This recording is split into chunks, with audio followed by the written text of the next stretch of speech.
పడుకో మీనా భయం వద్దు. భయం వదిలి పడుకో ప్రశాంతంగా ఉంటుంది" అని చెప్పేసి బాలు ఇక దుప్పటి కప్పి బయటికి వెళ్ళిపోతాడు. ప్రభావతి బయటికెళ్ళి వామ్మో! ఎంత గండం తప్పిపోయింది. ఈ పిల్లకు పొరపాటున ఏమన్నా జరిగుంటే నా కొడుకు పెళ్లి ఆగిపోయేది.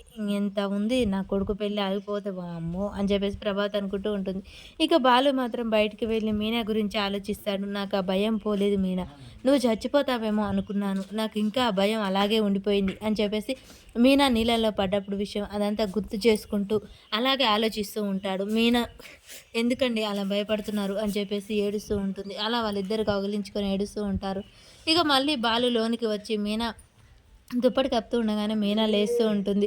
"మీనా జ్వరం ఏమి లేదు. కానీ భయపడుతున్నావు. భయపడకు. పడుకో ప్రశాంతంగా" అని చెప్పేసి బాలు అనంగానే మీనా చూస్తూ ఉంటుంది. ఏంటి అనగానే "ఇలా కూర్చోండి" అని చెప్తూ ఉంటుంది. బాలు వెళ్ళి పక్కన కూర్చోగానే మీనా లేస్తుంది. "మీనా నువ్వెందుకు లేస్తున్నావు? పడుకో" అనగానే "పర్వాలేదు.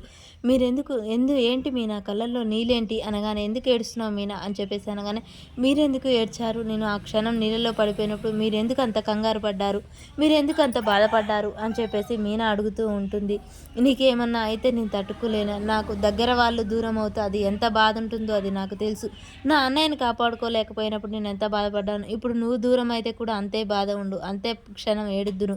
సరేనా? నువ్వు పడుకో ఇక" అని చెప్పేసి అనగానే మీనా పడుకుంటుంది. బాలు కూడా ఒక క్షణం పాటు మీనా గురించి ఆలోచించి ఇక పడుకుంటారు. మీనాకి సడెన్‌గా మెలుకువ రాగానే బాలు వైపు చూస్తూ తన మనసులో ఇక బాలుపై చాలా ప్రేమ పుడుతుంటుంది. బాలు ఆ క్షణం లేట్ చేయకుండా మీనా కోసం నీళ్ళల్లో దూకడం, మీనా దొరికాక బయటికి తీసుకొచ్చి మీనా లే" అని అరిచి ఏడవటం అదంతా గుర్తు చేసుకొని మీనా చాలా బాధపడుతూ ఉంటుంది. "మీనా నీకు ఏ కష్టం రానిను. నీకు కంచుకోటలా నేనుంటాను.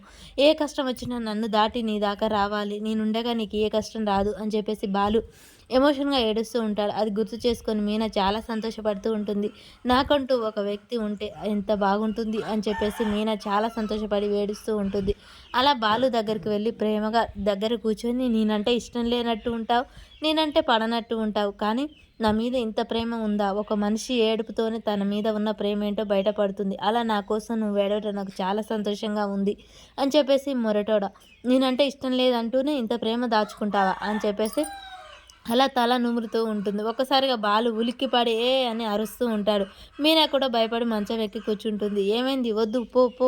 నా దగ్గరికి రావాకు పో. నీకు రూపాయి ఇస్తా గానీ వెళ్ళిపో. నేను మందు తాగినప్పుడు రా నీ సంగతి చెప్తా. లేకుంటే మా పూల గంపతో చెప్తా. అది నీకంటే పెద్ద రాక్షసి" అని చెప్తుండగానే "అయ్యో స్వామి ఏమైంది?" అని చెప్పేసి మీనా గట్టిగా లేపుతూ ఉంటుంది.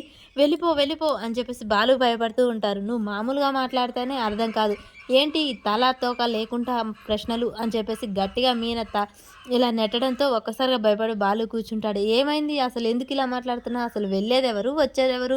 అనగానే "దయ్యం వచ్చింది. నీకు తెలియదా? దయ్యమా? ఎప్పుడు? ఎక్కడ? ఇప్పుడే ఇంత ఇంత పెద్ద కళ్ళేసుకొని నా కళ్ళ చూస్తూ ఉంటుంది. ఇది దయ్యం కాదు నేనే. నేను అప్పుడే అనుకున్నాను దయ్యంలా నువ్వు ఉన్నావని."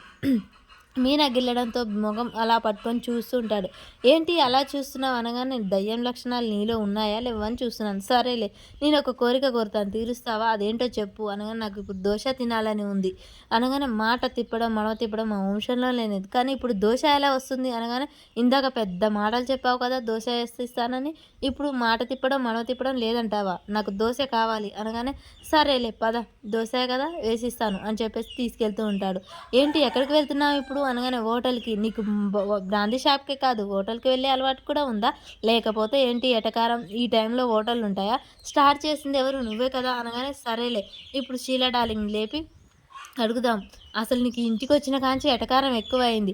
అభ్యర్థులు మొత్తం నీ దాంట్లో నన్ను ఓటమిగా చేసి నన్నొక్కడిని ఆడిస్తున్నావు కదా! షీలా డార్లింగ్ ఏంట్రా అర్ధరాత్రి నాకు దోస పిండి కావాలా, పూలగంపకు దోసలు కావాలంట. వేసుకోపోరా వంటగదిలో ఉంటాది అని చెప్పిన అంటే డైరెక్ట్‌గా నన్ను వేసుకోపో అని చెప్తున్నావా? నా చిట్టి చెల్లి, ముద్దుల తల్లి లేమ్మా మీ వదినకు ఆకలిగా ఉందంట. దోస పిండి ఎక్కడుంది? పో అన్నయ్య వంటగదిలో ఉంది అనంటే నువ్వు కూడా ఇండైరెక్ట్‌గా చెప్తున్నావంట. ఇక లాభం లేదు. మా అమ్మ దగ్గరికి వెళ్తాను అని చెప్పేసి వెళ్ళబోతూ బాలు ఒక క్షణం ఆలోచి అమ్మ అసలే పొద్దునుంచి టైర్డ్‌గా ఉంది. ఇప్పుడు వెళ్ళి అడిగాననుకో మనోజ్ కార్డ్ దించిన కోపంలో ఉంది. బూరెలు బుగ్గల్లా వాసిపోయేలా కొడుతుంది. అయినా నిద్రపోతున్న పులిని ఇప్పుడు లేపడం ఎందుకులే. ఆ కష్టమేదో నేనే పడతాను అనగానే ఏంటి ఆకలవుతుంది నాకు వేసిస్తారా లేదా? కాస్త అయితే నువ్వు నన్నేలా తినేలా ఉన్నావే పదలా వేసిస్తా అని చెప్పేసి ఇంకా బాలు తప్పేదేం లేక కట్టెల పొయ్యి రాజేసి దోస అయితే ఏస్తూ ఉంటాడు. అలా పెనం పెట్టి ఆయిలేసి దోస పిండి దాని మీదేసి అలా అలా రుద్దుతూ ఉంటే ఆ పిండంతా పెంకకి అతుక్కొని పోతుంది. "అయ్యో స్వామి ఏం చేస్తున్నావు? నాకు ఇలాగే వచ్చు. ఇదేంటి ఈ దోస దిష్టి బొమ్మలా అయింది నీ ఆత్మ" అనుకుంటా అనగానే మళ్ళీ మీన బాలుని గిచ్చుతుంది. "లేకపోతే ఏంటి? నీకు స్టీరింగ్ పట్టుకోవడమే కాదు దోసలేయటం కూడా రాదు" అనగానే అది "అయితే ఈ దోస గంటె నువ్వే తీసుకో, ఏసుకో" అని చెప్పేసి అనగానే "అది కాదు స్వామి లేకపోతే ఏంటి నాకొచ్చినట్టే ఏస్తాను. నేనేమన్నా వంటల మాస్టర్‌నా? చూడండి టీచర్ గారు మీరు సైలెంట్‌గా ఉండకపోతే ఈ గరిటె మీ చేతికిస్తాను. వద్దులే నువ్వే ఎయ్యి" అని చెప్తూ ఉంటుంది. ఈలోపే బామ ఇంకా వాళ్ళ చెల్లి ఇద్దరు నిద్రలేస్తూ ఉంటారు. రేపటి ఎపిసోడ్‌లో ఏం జరుగుతుందో తెలుసుకుందాం. మీనా, బాలు ఒకటి కావాలని శోభనం అయితే ఏర్పాటు చేస్తూ ఉంటుంది. బామ పూలగంప తేగానే "ఏంటి బామ ఇన్ని పూలు తెచ్చావు" అని చెప్పేసి అనగానే "నీకు మీనాకి శోభనం రా" "ఇదేంటి శోభనమా? ఎన్ని సార్లు చేస్తారు మా ఇద్దరికి" అనగానే "నువ్వు మీనాని భార్యగా ఒప్పుకోవాలి. ఇది శోభనంలా లేదు కాలరాత్రిలా ఉంది ఇన్ని సార్లు ఏర్పాటు చేస్తే" అని చెప్పేసి బాలు అనగానే "అయితే మీనా నీ దగ్గర ఎందుకుండాలిరా? తనకు నువ్వు భార్య స్థానం ఇయ్యనప్పుడు తనకు నీకు సంబంధం ఏంటి? అసలు నీతో ఎందుకుండాలి" అని చెప్పేసి బామ అయితే బలవంతం చేస్తూ ఉంటుంది. మరి బాలు, మీనా ఇక ఈ రోజుతో ఒక్కటైపోతారా? వాళ్ళిద్దరికీ దాంపత్య జీవితం ఏర్పడుతుందా? అసలేం జరుగుతుంది అనేది రేపటి ఎపిసోడ్‌లో తెలుస్తుంది.